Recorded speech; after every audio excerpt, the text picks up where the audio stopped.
Moi, président, j'aurais pas baisé.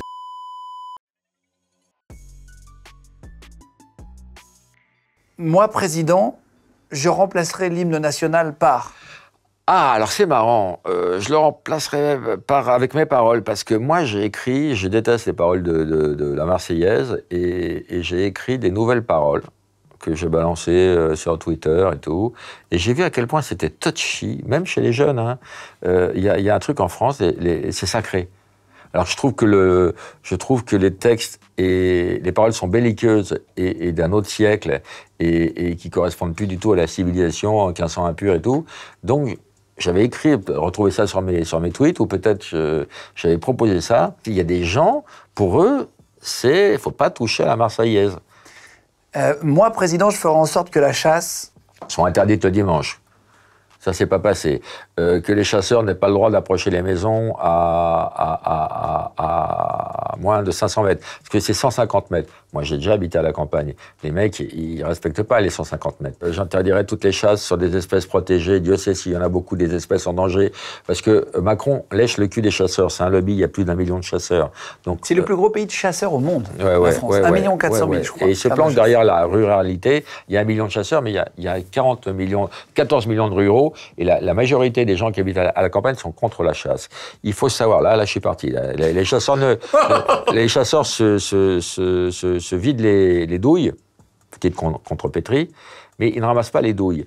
Le sol, la terre est criblée de plomb, ce qui provoque une maladie qui s'appelle le saturnisme. Exactement. Il y a des accidents régulièrement, il y a des chasses d'un autre âge, la chasse à la glu sur des petits oiseaux. Les ortolans. Les ortolans, c'est pas forcément. C'était ce que Maïté suçait. Non, c'était Robert. Mais ça existe encore, la chasse à la glu, pour plein d'espèces. Moi, président, je rendrais légal, parce que là, on parle d'interdire la chasse. Qu'est-ce que tu rendrais légal? Le cannabis. Tu veux que je développe? Ouais, tu peux. Non, mais juste, parce que toi, tu fumes? J'ai fumé mon premier joint à 30 ans. Donc, et puis j'ai arrêté de fumer il y a 5 ans. Il y a une économie parallèle qui serait dans la merde. Ça pourrait faire sauter les banlieues si on interdisait le cannabis. Non, c'est autorisé. Non. Oui, pardon, c'est autorisé. Parce qu'il y a une économie parallèle. Mais pour en avoir acheté, pour avoir fumé des merdes, mais quand tu fumes du shit, tu fumes du pneu, tu fumes des trucs 1000 fois plus cancérigènes que du tabac, que tout ce que tu imagines. Si c'était légalisé, ce serait de la qualité. Encadré. L'État, qui adore prendre du fric sur les choses mortifères comme l'alcool ou le tabac, continuerait à prendre beaucoup d'argent.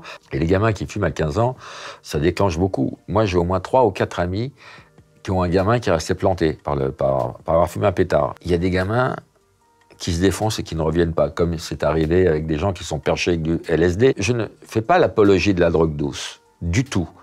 Je dis que c'est moins dangereux de légaliser les drogues douces que de continuer à laisser les gens acheter de la sous-merde. Un petit dernier... Moi, président, j'aurais pas baisé Bernadette. Mais bon. Merci beaucoup. Ça sera très bien comme fin.